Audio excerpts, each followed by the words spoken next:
Yeah, so good morning, good evening.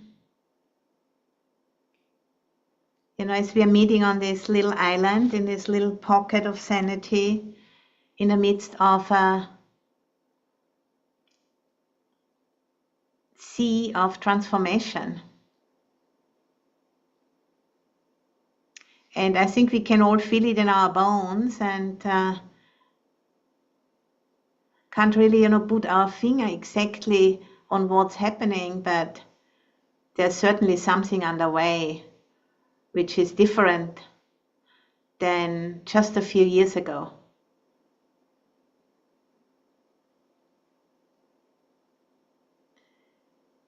And there's two ways, of meeting it, either trying to turn away and distract or just coming back to open to it again and again with support, with support of community and with support of this ancient teaching of the Buddha and all of the other supports, unseen and seen, which are part of our lives.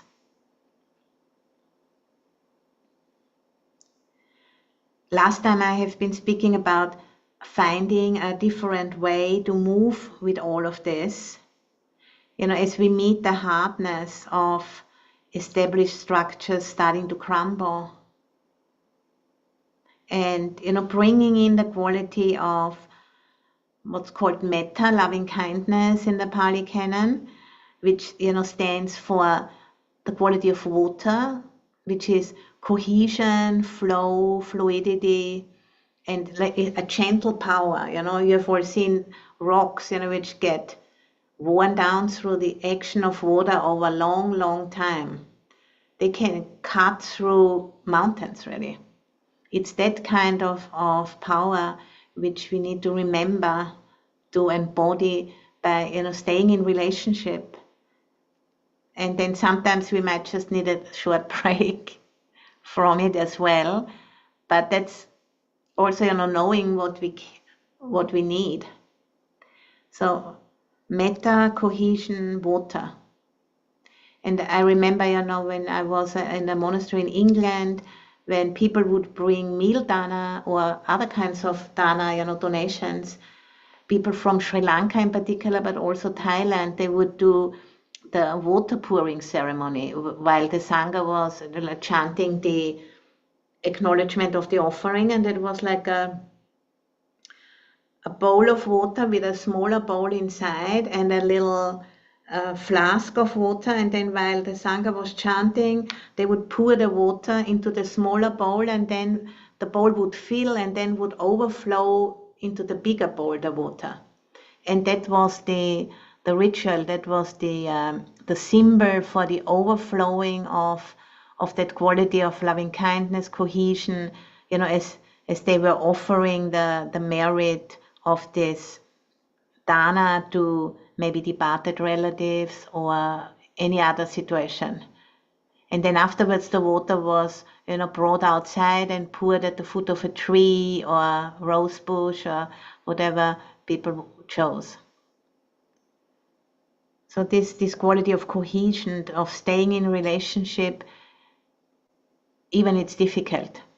And there is like this knee-jerk reaction of just wanting to go away and go to sleep and curl up and not have to feel and sense and be in connection. And that also can be acknowledged, not judging myself for that, but knowing that's also there.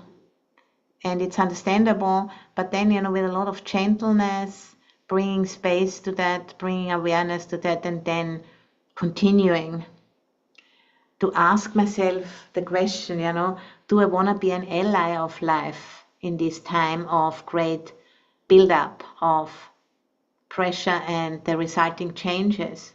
Do I want to be here in this time, just as it is now, simply because I'm here?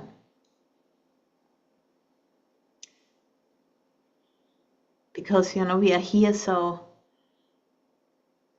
that means we are part of this. And we really can't escape it.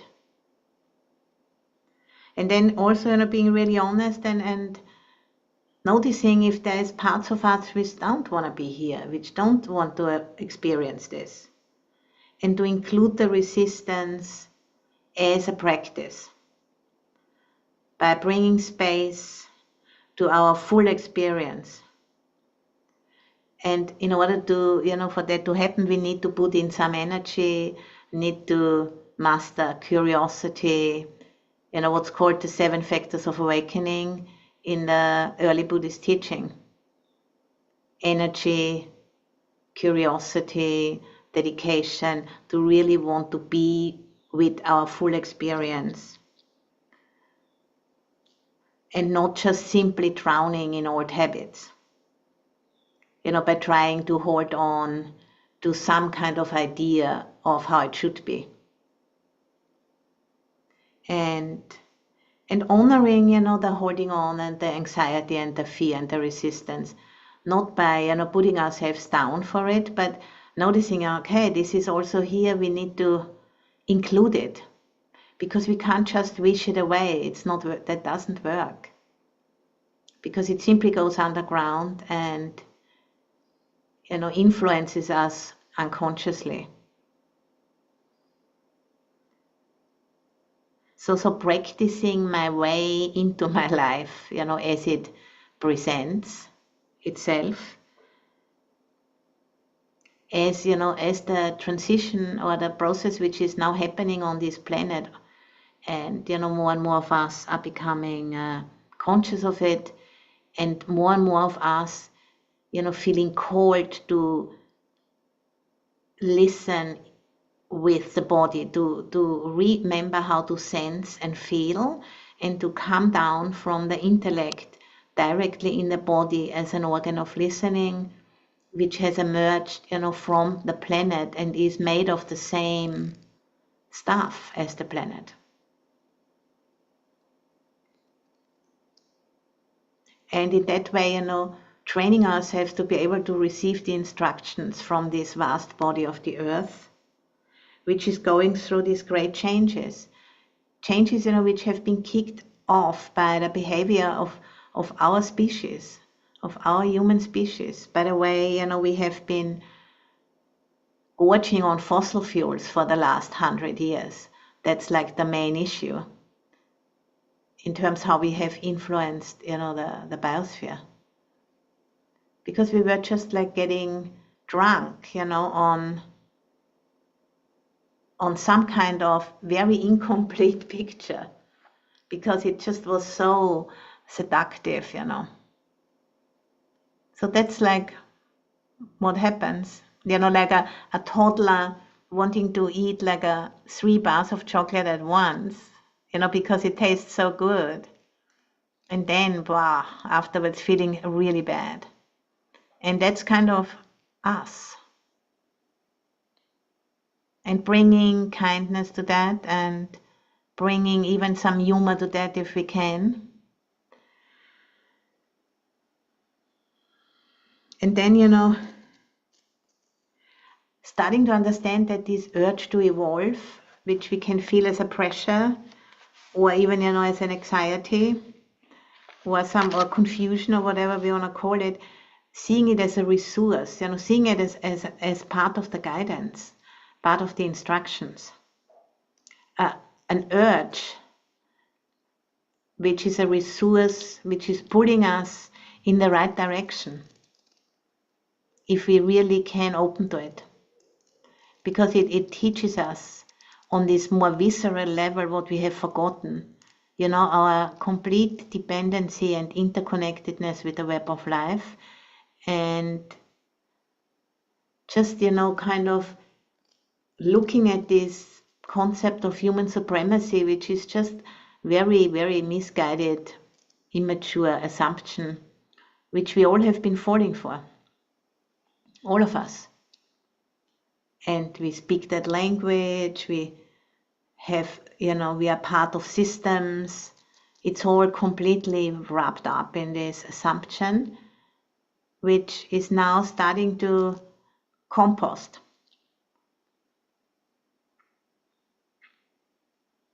And we can together turn towards the composting, or kind of try to desperately pretend it's not happening and blaming other people or whatever. We just need to come to our senses, really. And the confusion is, but how to do this? This is so big, so vast. So then we need to start where we are, which is coming from the head down into the body. That's something we can always do.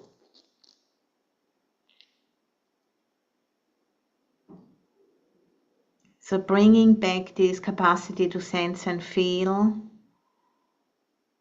and being with the highs and the lows. Because we can't just, say I want to only have those but not the other ones. So we all know that if we shut down to one side of the equation, we shut down to both, or shut down to the whole spectrum. And then we call that depression or suppression. And what our world needs right now is more and more of us, of our species, getting interested in sensing and feeling again. So this, that means, if we sense and feel, we are standing on the threshold of a new way of being in the world. Or maybe of remembering an old way of being and bringing it back and bringing it together with all of the intellectual, heights and achievements we have been able to live into over the last few thousand years.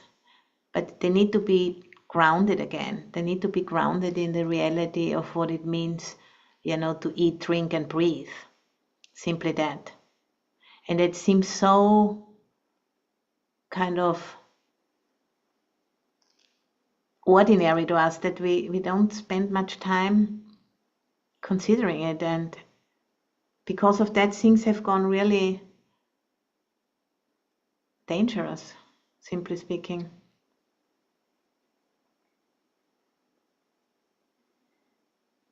So coming back to sensing and feeling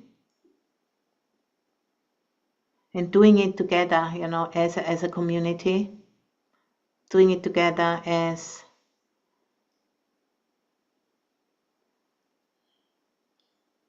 a family and a family of earthlings, and being ready to receive others who are coming along, as the pressure is most likely increasing. And, recognizing that it has taken us quite some time to get to this place, and we already have a practice. But even, the practice of the Buddha Dhamma was passed down to us inside of the old paradigm. It hasn't questioned that at all. It was just more about an individual practice. But now we start to see, these are collective issues. These are systemic issues.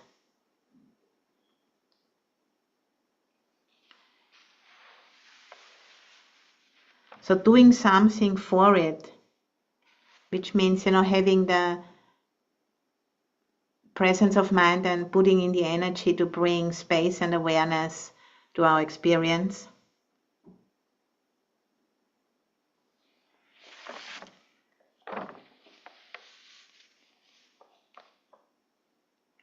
And trusting that when we are at the end of our own resources, that we can open ourselves to the instructions of something which has our back since the moment we have been appearing here, as separate bodies, and humble ourselves to receiving instructions about what it means, to live in a human body or to live in any kind of a body on this planet.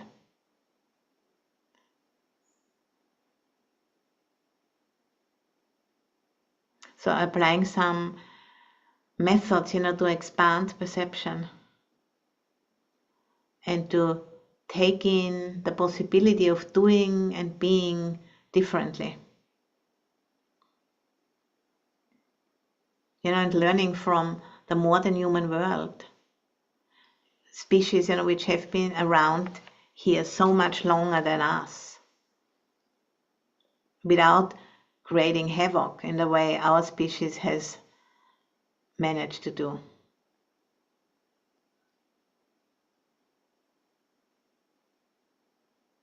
And just, bringing up that question, what is going to serve this transition to a more sustainable narrative? And then seeing, what happens, making ourselves available to walk that question, and then slowly, our life, the way we show up, becomes the answer. And standing firm with Earth.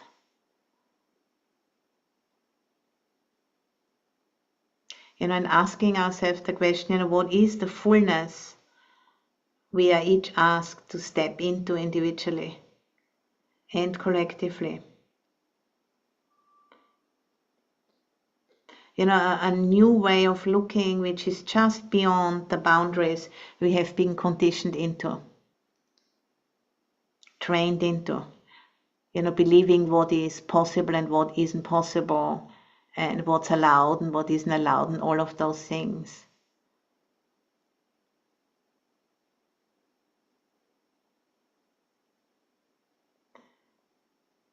And because of the complexity of all of that, and the confusion, the overwhelm, the kind of not really knowing what the next step might be, we can make it a practice to be with that, and making it our priority to stay grounded in the present moment, what's needed as a next step, with the bigger aspiration, to serve this transition. And then, seeing what comes to us. Having the Buddha's teachings as our guide, having the 3 refuges, the precepts, the Noble Eightfold Path as our guide, but knowing there's more going on than just our personal practice. There is something going on which is much vaster, which is accelerating, and which is like which we experience as a kind of pressure. And seeing that pressure as a resource rather than as an enemy. I think that's the practice, And for that we need to bring awareness, spaciousness to our experience as it presents in the body. And trusting, when we come to the end of our control, then the mystery is coming to meet us. That which we don't know yet. Because we need to learn something new in order to fulfill that evolutionary urge, the urge to evolve, to live deeper into our potential. It's almost we're in a kind of a collective vision quest as a species.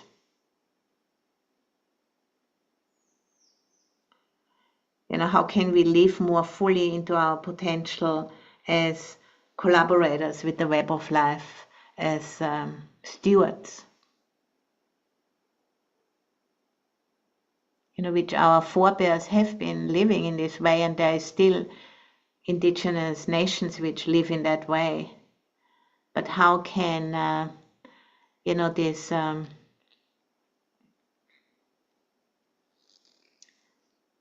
culture of technology and science, how can that be grounded in Earth, how can that be brought together with being human, being an earthling?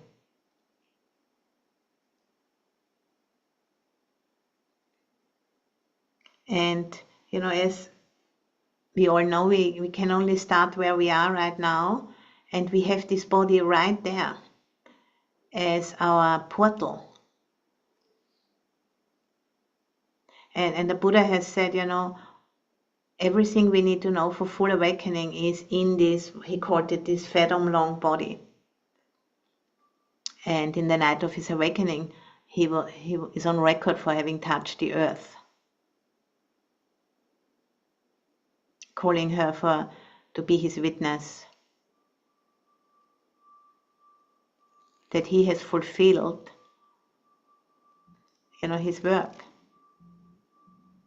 And also, there was another situation in his,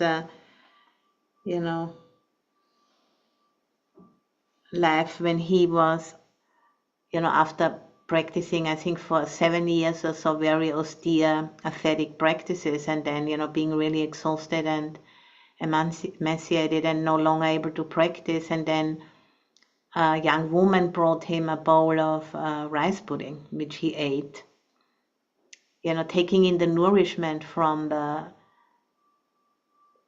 mother, basically, the nourishment from life, from earth, being brought to him by a woman. And he ate that, and then afterwards he gained back his energy. So, there's no way to practice without having a balanced relationship with the living world. As much as we would, or some of us might choose to practice because they don't want to have that relationship, but the Buddha's own story illustrates it very clearly. Having a human body, being born in this form, comes with a set of requirements.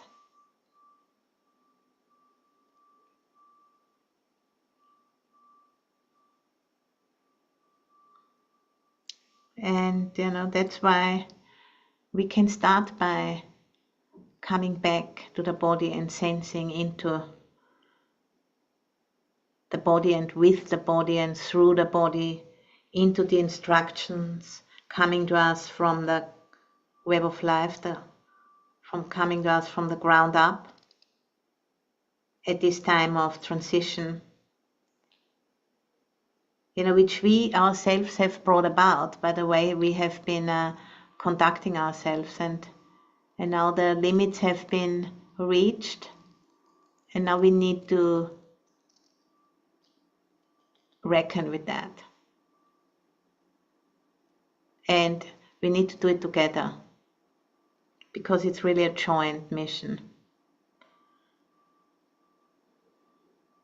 Shifting the narrative from human supremacy to human stewardship. That's in a nutshell, what's underway. And it's, it sounds very simple, but of course, nobody knows how to orchestrate all of this, but the earth knows. And then we come back to listening with the body, listening through the body, through this vast body which always knows what to do since 4.6 billion years, and there's no reason to assume that it will stop now. So being willing to be in that embrace of the web of life consciously, and opening ourselves to the data flow, which feels at this point in time kind of foreboding and anxiety provoking, I think, and strange and everything else. But the more we open ourselves to it and become conscious of the resistance, I think it gets easier.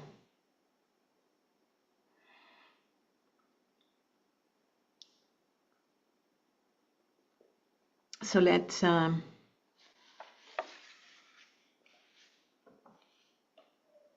drop into the body right now, and sensing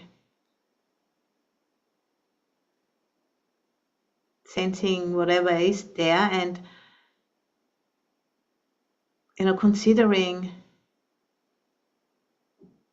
that is that which brought you here to this meeting, probably that urge, that calling to evolve.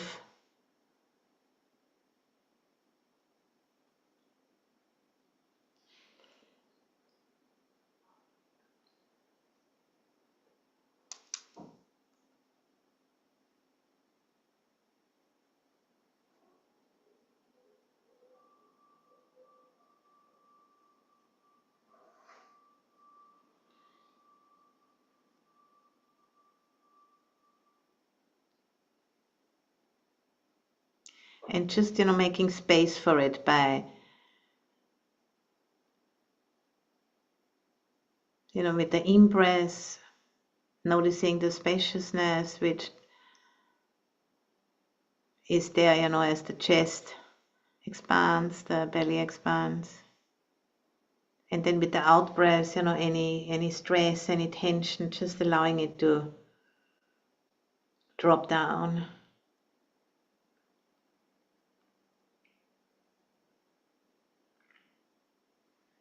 And just that, that human body, this earth body, which is no different than the body of the planet. It's a part of it. And it receives data, which goes throughout this vast body of the earth, which is inside of a transformational phase again.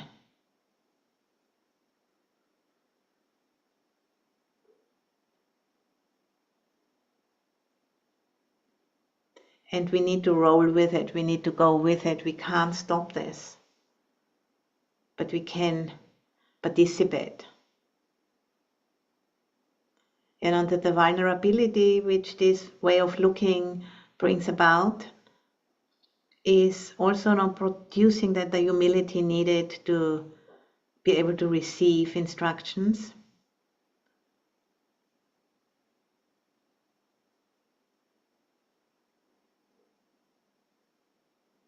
And and remembering that it's not like that the earth is gonna speak to us and saying, Santa Chitta, do this, Santa Chitta, do that. It's not like that. But it's more like a visceral communication which changes us from the inside out. Like a composting of the old ways and a opening up of new neural pathways. And the discomfort which sometimes comes from that, we call it confusion or nausea or something like that. But the process, really doesn't care about if we like it or not. That's really not a priority. This is just part of the old human supremacy which got us into this muddle with this addiction to comfort as being the most important thing in life, which is like a baby stage. Only babies have that privilege to be comforted all the time without doing anything, but just being very cute. But with us, it doesn't go anymore that way. Even we would like to. And there might be still some of these things left in us, from earlier times. I certainly can relate to that. I would like to just be picked up by something big, somebody big, to hold me and make everything okay for me. And we already are held by something big. but it's not going to be the prince or the princess we would like it to be. It's gonna be, it's our classroom for evolving.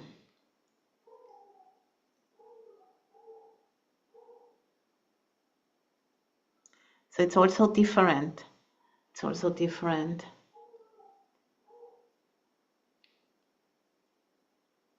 But we can adjust our course, we can take in the signals which are coming and allow it to change us.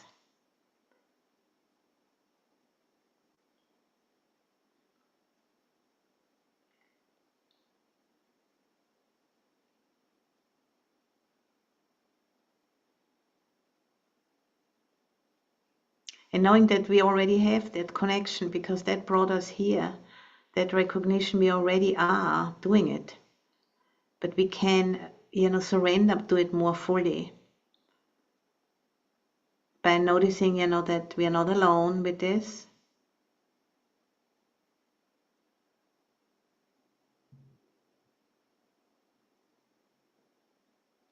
And, and in that way bring the courage to continue to come back to it.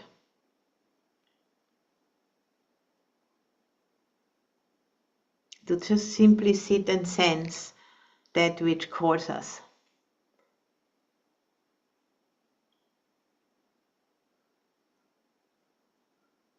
That which calls us into awareness, into presence, including the aversion and the fear, the confusion, the wanting it to be otherwise. It all belongs together.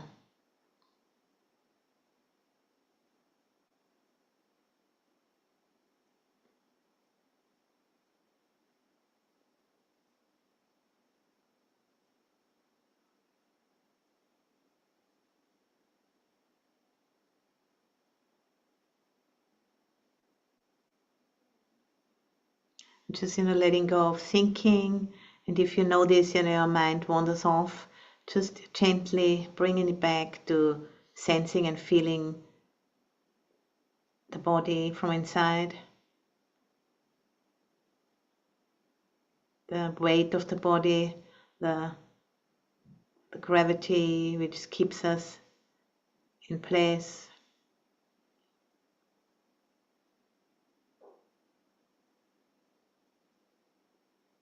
And just simply recognizing our embeddedness in the body of the earth. We are not separate.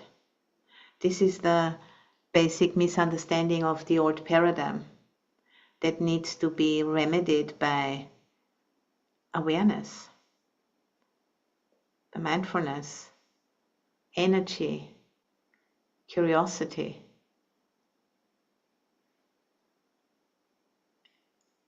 Coming back to it.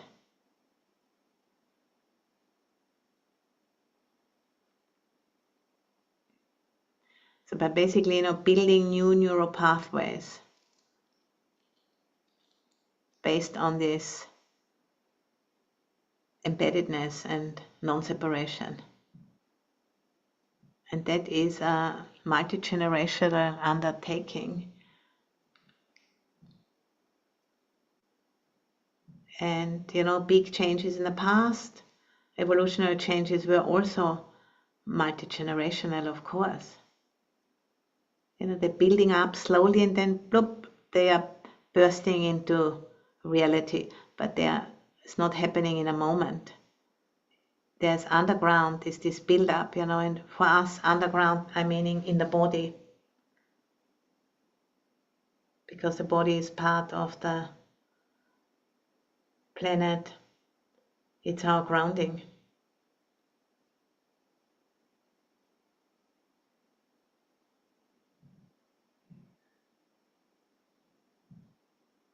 It's really that, the firmness, to come back to that again and again, to standing firm with earth, because we are earthlings. And we can't escape that as long as we are here. We need to include that into the practice, into the path.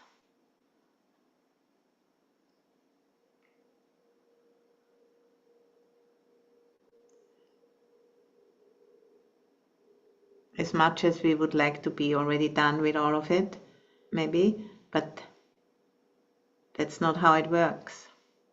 That's aversion.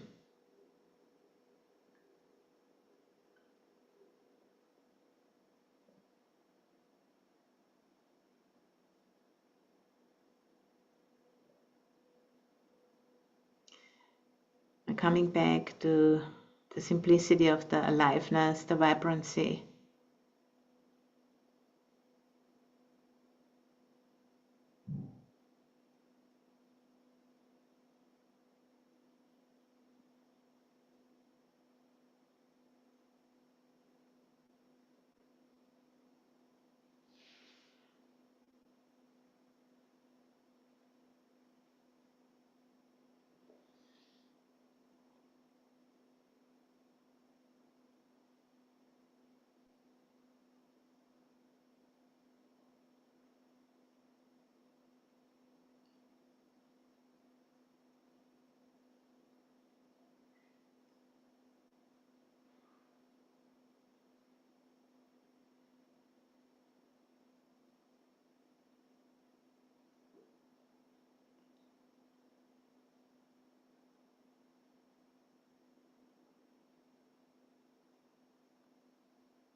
And imagining our ancestors behind us. Have gone through many bottlenecks also in their evolution. Difficult times, great challenges.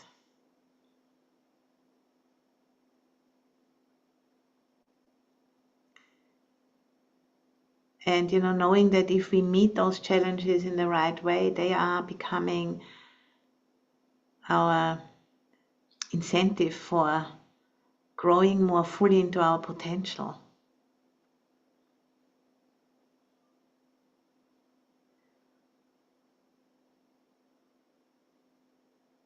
Without that pressure, it's not going to happen.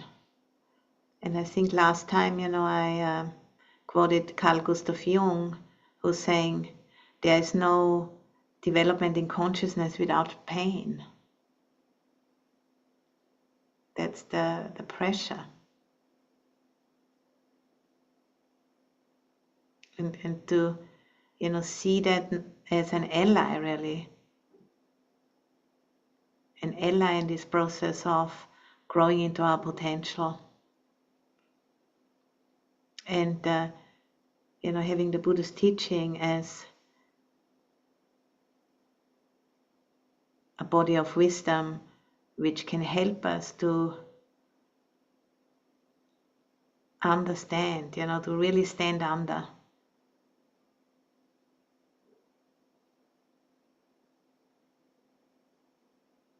And seeing that as a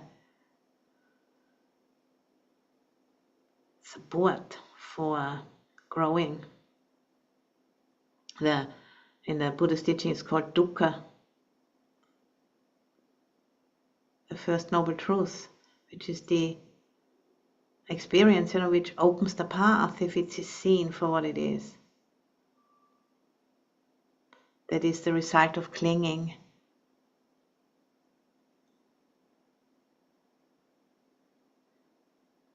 And this is not different.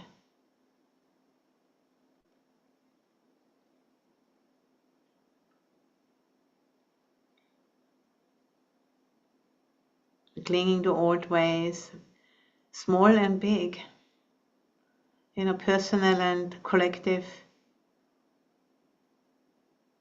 It's nevertheless dukkha, which comes from clinging to that which is impermanent.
And then, seeing future generations in front of us.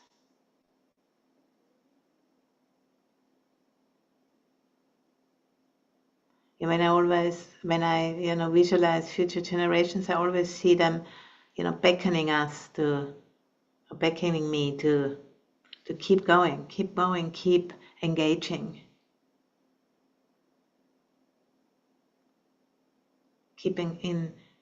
keep with it, keeping in relationship with the path, not giving up, being okay with not knowing,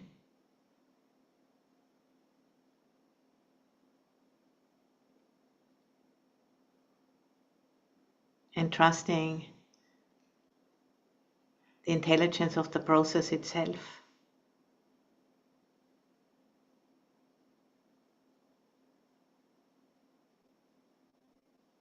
By walking the Noble Eightfold Path, which tells us how to trust the path.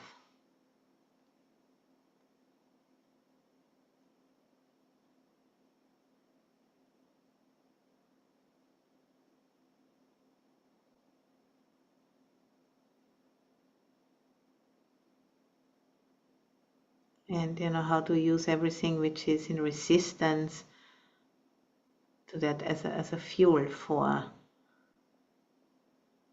unfolding our potential.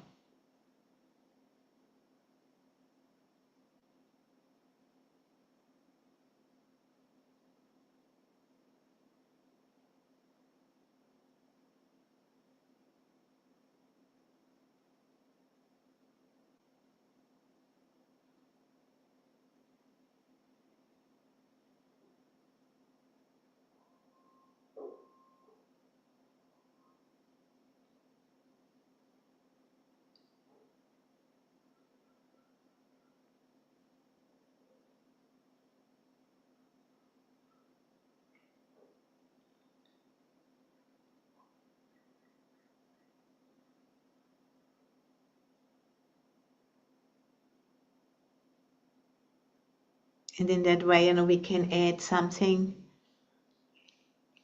small to what we have received from our ancestors, as we are part of this long lineage of life.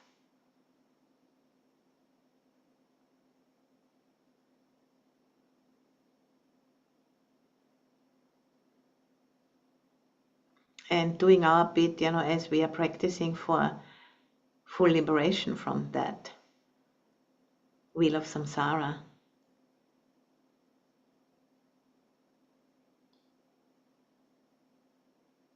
Which is an opportunity.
So standing firm with the earth as earth,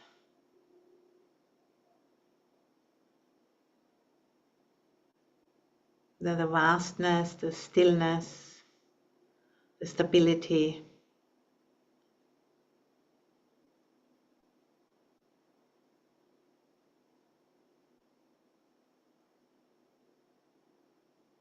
And the mystery, of which we are a part of.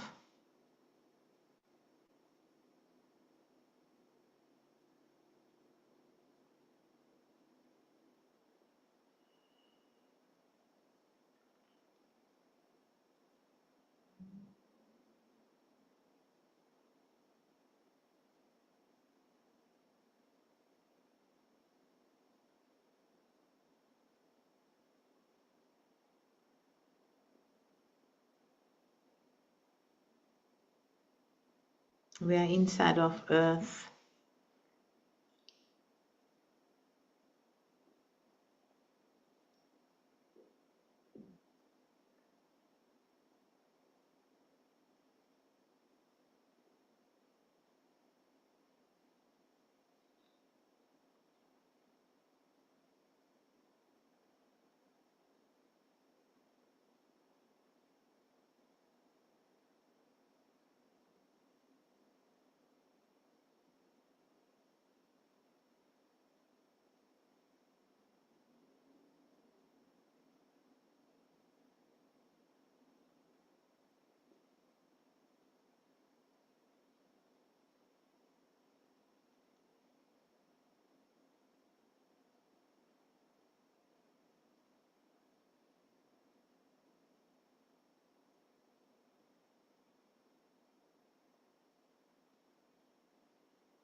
And knowing, we can't really find our way through thinking, but sensing and feeling, more intuitive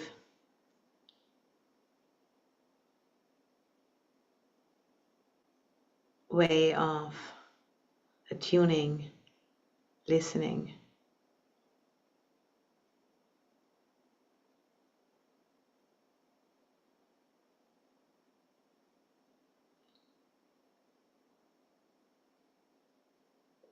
Which is a way of knowing without conscious reasoning. It's a direct, immediate knowing.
being part of shifting the narrative from human supremacy to human stewardship, and standing firm with Earth.